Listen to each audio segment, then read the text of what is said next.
The morning of my daughter's wedding, my phone buzzed with a message from an unknown number. Just 5 words: "Don't go to your daughter's wedding. Run." At first, I thought it was a sick joke. But when I called back, the voice on the other end made my blood run cold. That was the moment I realized something wasn't right. And what I was about to uncover would destroy everything I thought I knew about the man my daughter was about to marry. If you've ever felt powerless while watching someone you love fall into the wrong hands, then stay with me.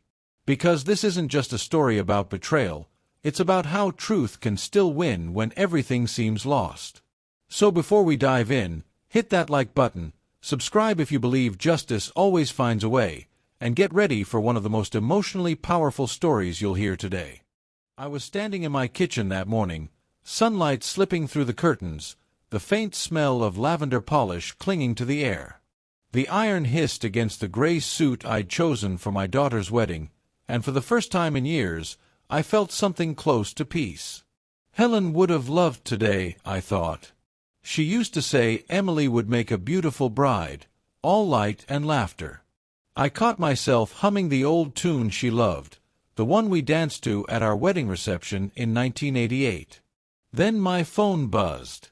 A single message appeared on the screen, an unknown number, no name, just words that froze me mid-movement. "Don't go to your daughter's wedding. Run." For a few seconds I just stared at it, the iron hovering above the sleeve of my jacket. Some part of me wanted to laugh. Spam, I told myself. Probably some scammer or a drunk mate with the wrong number. Still, my thumb trembled slightly as I locked the phone and set it down beside the kettle.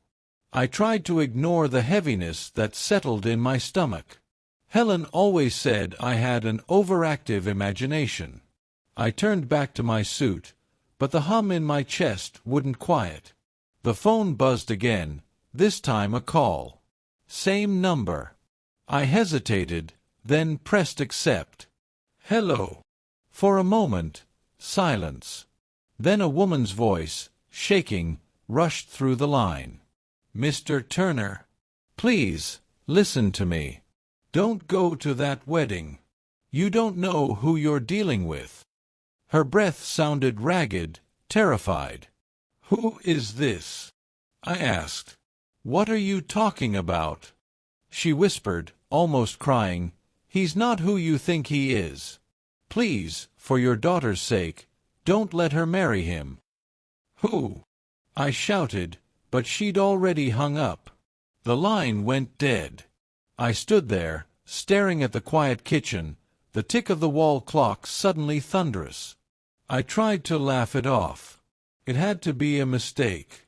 Maybe she'd meant to call someone else. Maybe a prank. Yet something about the desperation in her voice sank its claws into me. An hour later I locked the front door, slid into my car, and started the drive to Kent. The sky was perfectly English, gray with patches of blue trying to break through. My mind, though, was storming. Every time the phone buzzed in the passenger seat, I jumped. Halfway down the A21, another message appeared. "If you go in there, you'll regret it for the rest of your life." My hands tightened on the steering wheel. I almost turned back. Almost. But then I remembered Emily that morning, her hair pinned up, veil tucked neatly, her eyes bright with joy. "Mum would be proud of us today," she'd said. The way she'd said us broke me a little. I couldn't ruin that for her. Not over some stranger's warning. When I reached the venue, the old manor house stood proud among rolling green fields, the kind that look like they've been painted onto the countryside. White ribbons fluttered along the gateposts, laughter spilled out from the courtyard, the smell of roses and champagne hung in the air. It should have been perfect. Emily was radiant in her gown, greeting guests as though she'd been born to smile. I hugged her, told her she looked beautiful, and for a few blessed seconds I forgot the message entirely. Then I saw him, James Harper. Tall, tidy hair, The kind of handshake that lasts a second too long to prove something. He'd been polite to me from the start, called me sir until I insisted he stop. A solicitor, successful, charming, the picture of security. But that afternoon, something about him felt off. His smile was too careful, his eyes darting toward the marquee where the catering staff moved nervously in and out. The ceremony began under a canopy of white lights strung between the trees. The vicar cleared his throat and everyone fell silent. My phone, tucked into my jacket pocket, vibrated once. I ignored it. It vibrated again. Against my better judgment, I glanced at it. One new picture message. I opened it, and the world narrowed to a single, suffocating breath. Emily. James. And another woman. In a hotel room. His hand on the woman's waist, his mouth near her neck. The timestamp, 3 weeks ago. Beneath it, one line of text. He's not just cheating. He's using her. My knees felt weak. I excused myself, stumbling out into the corridor. The air was thick with the scent of flowers and something sweetly rotten. Fear, maybe. I called the number. She answered on the first ring. Mr. Turner. It's Claire. Please tell me you haven't let them go through with it yet. My throat was dry. Who are you? What do you mean, using her? Her voice steadied a little, though it still trembled. I was engaged to James 2 years ago. I found out what he was doing and he vanished before the police could get to him. He registers companies in women's names, drains the accounts, and disappears abroad. I didn't want to believe her. It sounded insane. But she said, check company's house.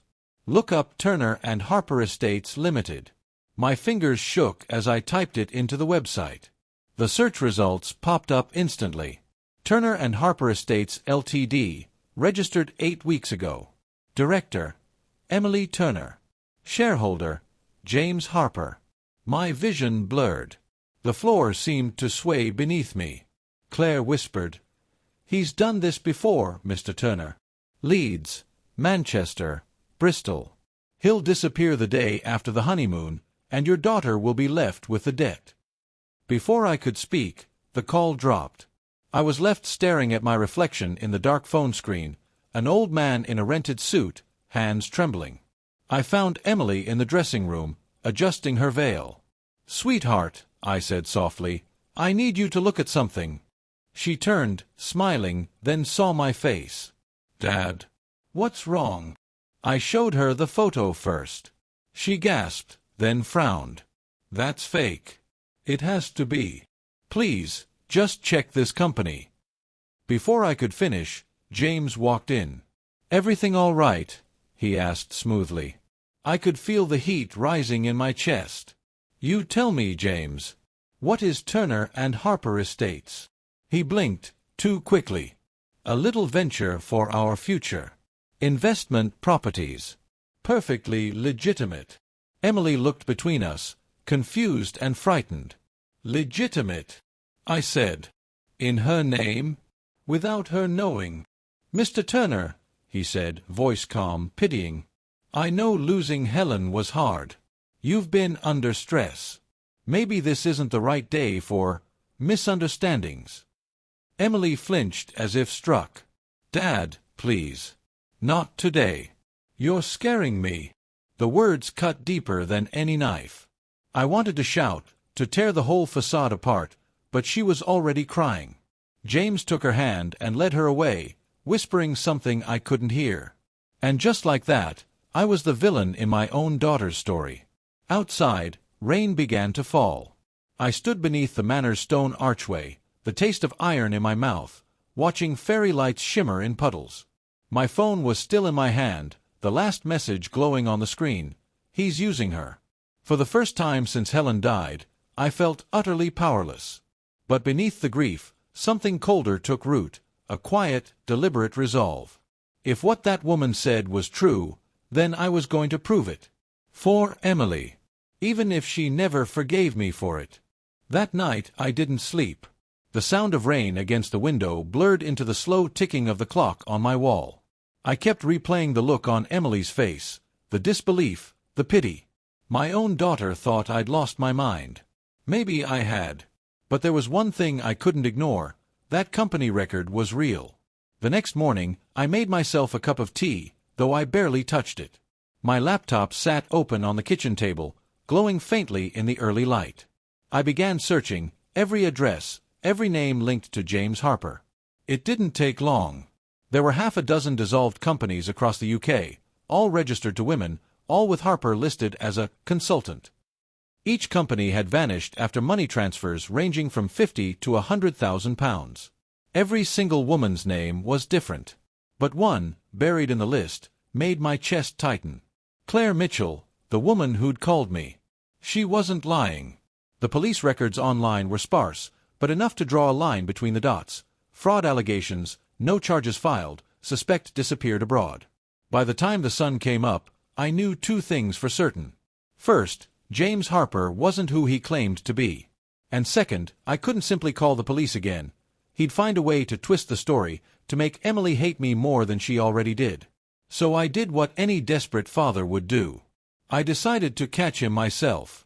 I started by calling an old mate from my years at the council office, Tony Walsh, retired now but still sharp as ever. He'd handled property registrations for decades, knew how to pull records others couldn't. "Mike Turner," he laughed when he picked up. "Haven't heard from you since Helen's memorial. You all right, mate?" I swallowed hard. "Tony, I need a favor." "Quiet one. You still got access to land registry archives?" He hesitated. "You're not into something dodgy, are you?" "Nothing illegal," I said. "Just need to find out who owns a few properties in Kent and Surrey. The name's James Harper." Within an hour, Tony called back. "Bloody hell, Mike. The man's a ghost. Every property linked to him has changed names within months. Most are registered to women, one even to a charity that doesn't exist." My heart pounded. "Can you send me what you've got?" He did. When I opened the files, I saw a pattern, each woman listed as director for one of his shell companies. Every single one of them ended up bankrupt or reported missing funds. And now my daughter's name was next. That evening, I drove to a small cafe in Canterbury, where Claire had agreed to meet me. She sat in a corner booth, wearing a raincoat too big for her, eyes darting toward the door every few seconds. When she saw me, she offered a trembling smile. "I didn't think you'd come," she said. "I nearly didn't." I slid into the booth across from her. "I checked your story. You weren't lying." She nodded, her fingers tightening around her coffee cup. "He ruined my life, Mr. Turner. My parents mortgaged their house because of him. He said it was for investment capital.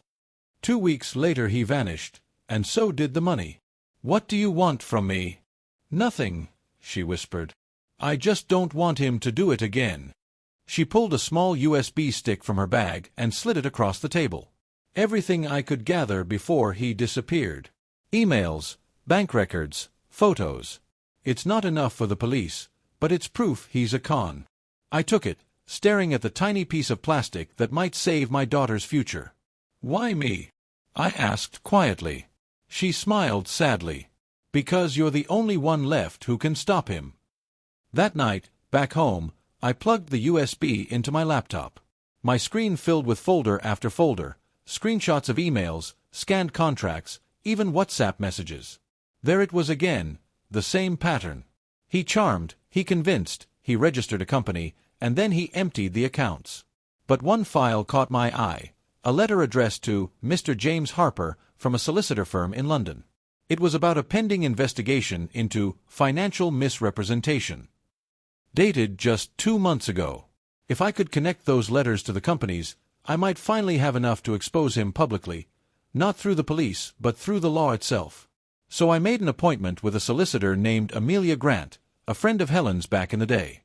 She greeted me with polite confusion when I arrived at her office in Maidstone. "Mike Turner," she said, shaking my hand.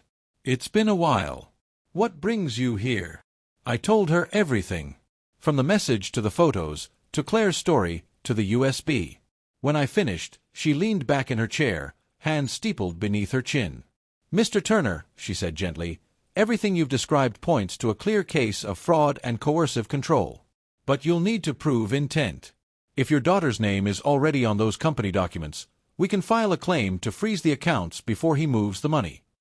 "How long would that take?" She hesitated. "Normally weeks. Unless we have evidence he's planning to flee the country. Do you have any indication?"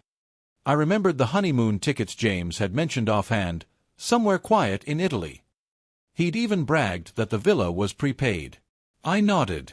"He leaves Monday." "Then we act fast," she said, pulling out forms. "You'll need your daughter's cooperation, though. Without her signature, we can't intervene."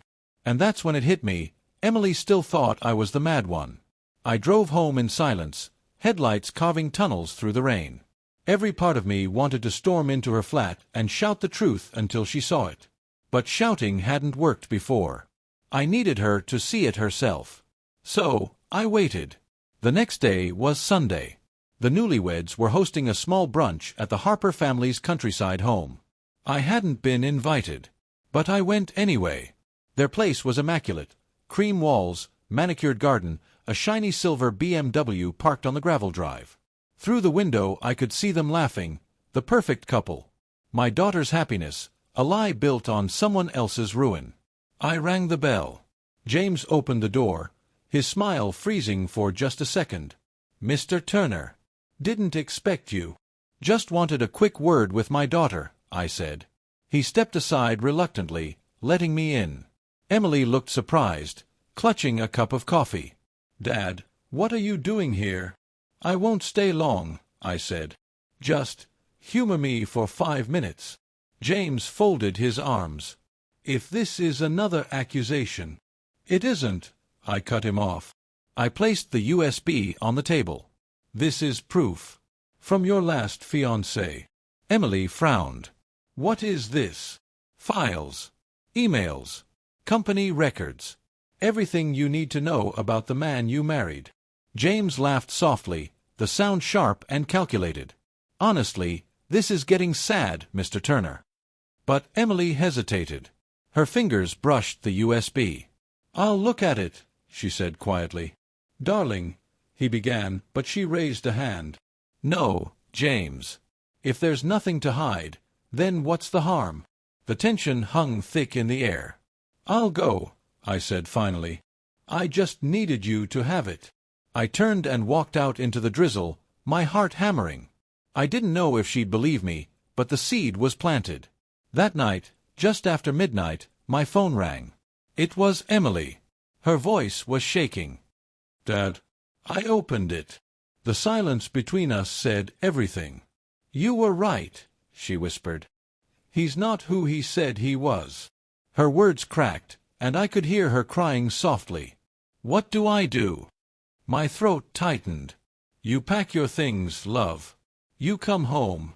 She hesitated. "He's asleep. I can't just leave. What if he wakes up?" "Then you call me the second he does," I said. "You're not alone anymore." The line went quiet for a moment, and then she whispered, "Thank you, Dad." When the call ended, I sat there in the dark, shaking. Relief, anger, fear, they all tangled together. But for the first time in weeks, I knew I wasn't fighting alone. Tomorrow, we'd bring him down. Properly. Morning light spilled weakly through my curtains, tinting the walls pale gold. I hadn't slept much. My hands still shook from the night before. I kept checking my phone, half expecting James to have called or sent some venomous message. But nothing came. Silence, the kind that's worse than noise. By 9:30, my phone finally buzzed. It was a text from Emily. "I'm on my way. Don't tell anyone." I exhaled, my body sagging against the chair. 15 minutes later, her little blue Mini pulled up outside my house. She stepped out wearing jeans and a jumper, her hair hastily tied, her face pale and streaked with tears. When she came through the door, I didn't say anything. I just held her. For a long time. She shook in my arms like she was 12 again, scared of thunder. After a while she whispered, "You were right. Everything. He even used my middle name for one of the accounts. He was going to empty it after the honeymoon." I nodded slowly, letting her speak, letting her breathe. "I didn't want to believe it," she said, voice cracking. "But then I saw the messages, the contracts he forged. He planned everything before he even proposed." When she finally pulled away, there was a look in her eyes I hadn't seen since she was a little girl, that quiet defiance Helen used to have. "We're going to stop him, Dad," she said. "Together." That single word, together, lit something in me. We spent the next few hours at my kitchen table, going through Claire's files again, this time with Emily's knowledge of what James had done recently. She explained that he'd convinced her to open a joint business account for investment purposes, transferring £80,000 from her savings and wedding gifts. The account was registered under her company name, Turner and Harper Estates. He'd even set up a fake accountant email to send her updates. I rang Amelia, the solicitor, and told her we had Emily's cooperation. "Good," she said briskly. "Then we can move quickly. I'll file an emergency injunction today to freeze the company assets and alert the bank's fraud unit. He won't be able to touch a penny." But Emily wasn't satisfied with just stopping him. "He's hurt other people, Dad. Claire, those other women. He can't just walk away this time." I looked at her, my daughter, fragile but fierce, and I saw Helen's fire there, clear as day. "Then we make sure he doesn't," I said. The plan came together quietly, piece by piece. Amelia suggested recording any further communication with him, and to gather proof of intent, any sign that he was planning to flee or deceive her financially. Emily agreed to meet him one last time under the pretext of talking things through. She'd wear a small recording device Amelia provided. The thought of her facing him again made me sick with fear, but she insisted. "He needs to see me calm," she said. "He's not used to that. He's used to control." That afternoon, she went back to the house. I parked my car a few streets away, watching from a distance, my phone in my hand. The sky was heavy with clouds again, a proper Kentish gloom. Through the window I could just make out their figures in the living room. Emily sat on the sofa, James pacing. My phone buzzed with a text from her, recording started. I turned up the audio feed that connected to the small device in her necklace. James's voice came through, sharp and condescending. "So, what's this about then? You storm out in the middle of the night, and now you come back acting all dramatic." Emily's voice was calm but brittle. "I saw the files, James. I know everything." There was a pause. Then the sound of him laughing softly. "Everything? You think you understand anything about how business works? You're just a child, Emily. You wouldn't even have that money if it weren't for me. Is that why you married me?" she asked, her tone quiet, measured. "For the money." A long silence followed, broken only by the faint rustle of movement. Then his voice again, lower now, darker. "You know what your problem is? You think you're special. But you're just another spoiled girl with a trust fund and daddy issues. I gave you purpose. And you should be grateful." My fingers clenched around the steering wheel. Emily's voice trembled but didn't break. "And Claire Mitchell, was she just another spoiled girl too?" The silence that followed was deafening. Finally, he spoke again, his tone sharp, venomous. "I don't know who's been feeding you lies, but if you think you can ruin me, you're in for a surprise. That company's in your name. If anyone gets ruined, it'll be you." Then came the sound of footsteps, a door slamming. Emily's breathing quickened. The recording went dead. My heart was pounding as I started the engine. Moments later, my phone lit up again. "He's gone," Emily texted. "I think he's leaving." I told her to lock the doors and stay put. I followed the route from the house toward the motorway. After a few minutes, I spotted his car, a black Audi, cutting through traffic. He was heading south, toward Dover. I knew instantly what that meant. He was running. I rang Amelia. He's trying to leave the country, I shouted over the engine noise. Then this is our chance, she said. If we can prove he's attempting to flee while under investigation, the police will have to act. I'll notify them right now. Follow him if you can, safely. The rain began again, slicking the roads, my wipers thrashing back and forth. I tailed him all the way to the ferry terminal, my stomach a knot of rage and fear. He parked near the departures lane, got out, and spoke briefly to a man by a silver van. I took a photo with my phone, face, license plate, timestamp. Proof. By the time police arrived, blue lights flashing across the rain-streaked tarmac, he'd already boarded the ferry queue. But they stopped him before he could drive on. I watched from my car as 2 officers spoke to him, their tone firm. He tried to bluff, waving documents, smiling that smug, rehearsed smile. Then one officer took his phone, checked something, and suddenly his expression changed. They led him away toward the terminal building. I sat there, engine off, watching through the blur of rain.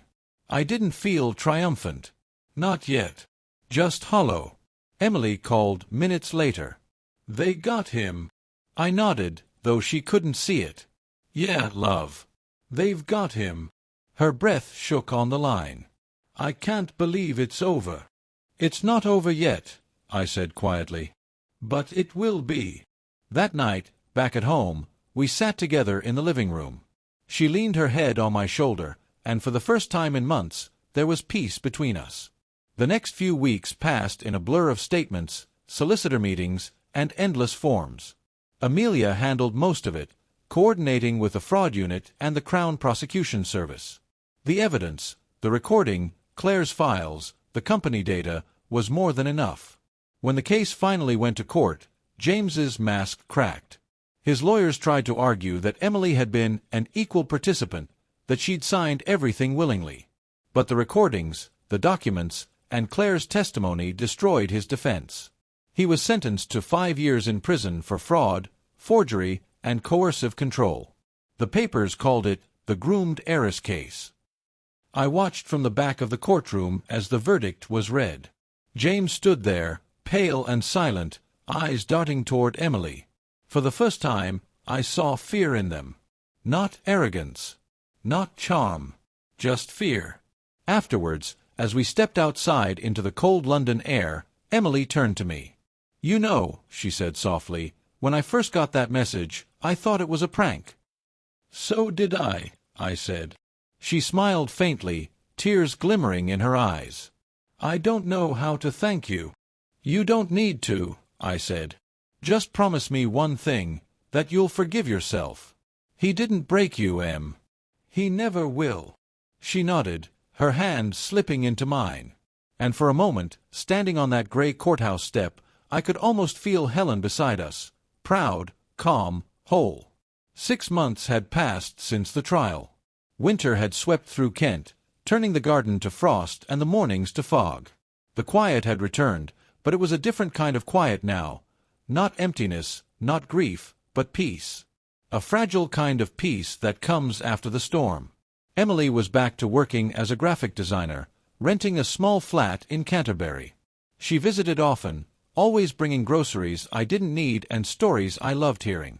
Sometimes she'd cook Sunday roast like her mum used to, the way Helen taught her, too much rosemary, not enough gravy, but full of love. One evening, she came round just as the sun was setting. I was in the garden, pruning the rose bushes. Helen's roses. Emily stood by the gate, hands in her pockets, smiling. You know, she said, I used to think forgiveness was just saying sorry and moving on. I looked up at her. And now I think it's about letting go of what someone did to you, but not letting go of what you learned from it. She knelt beside the rosebed, brushing her fingers over the thorns. James made me feel small, weak, like I couldn't trust myself. But I've realized I can't control what he did, only what I do next. I smiled faintly. That's your mum talking. Emily laughed softly. Maybe. Or maybe it's you. For a long moment we just stayed there, the world quiet around us, the faint hum of a passing train in the distance. Later, over dinner, she said something that caught me off guard. "Dad, do you ever regret it? Getting involved, I mean. What if I hadn't believed you?" I set my fork down. "Every day I thank God that you did. But if you hadn't, I'd still have tried. Because that's what parents do, Em. We try. Even when it makes us the villain in the story." She looked down at her plate, eyes glistening. "You were never the villain, Dad. I just couldn't see it then." There was silence, a gentle, healing silence. After dinner, we sat by the fireplace, mugs of tea in hand. She'd brought an envelope with her, the official letter from the bank confirming the recovered funds. Every penny returned. But she didn't care much about the money. Neither did I. It wasn't about that anymore. "It's strange," she said quietly. "I used to dream about a big house, expensive holidays, fancy clothes. But now I just want calm. People who mean what they say." "You've got that," I said. "And it's worth more than anything he ever promised you." She nodded, and for the first time since the wedding day, I saw the light fully return to her eyes. A few weeks later, we attended Claire's hearing. She'd filed her own case against James, reclaiming what he'd stolen from her. She spotted us in the corridor outside the courtroom and smiled. "Looks like justice finally found him," she said. Emily hugged her tightly. "Because of you." Claire shook her head. "Because of both of you. I never thought anyone would believe me." "You did." We watched her walk away down the corridor, her shoulders lighter than before. Outside, the city buzzed with life, buses growling, horns echoing, the smell of roasted chestnuts in the air. The world had kept moving, even while ours had nearly fallen apart. On the drive home, Emily stared out the window. "Do you think people like him ever change?" she asked. I thought for a long while before answering. "No, not really. But I think people like us do. We learn to see them sooner next time. We learn to fight smarter." She smiled faintly. "I like that." When we reached home, she handed me a small box wrapped in paper. "For you," she said. Inside was a silver pocket watch, old-fashioned, engraved with a single line, "You didn't give up on me." I felt my throat tighten. "You didn't give up on yourself, love." That night, after she'd gone, I sat by the window, turning the watch over in my hand. The ticking sound was soft, steady, alive, like a heartbeat. I thought of Helen, of the way she used to hold Emily when she cried, whispering, "We can't protect her from the world forever, love. But we can teach her to face it." Maybe that's what this had all been, a brutal lesson wrapped in heartbreak. A test of love and truth and what it means to stand by someone even when they push you away. In the weeks that followed, the story faded from the news.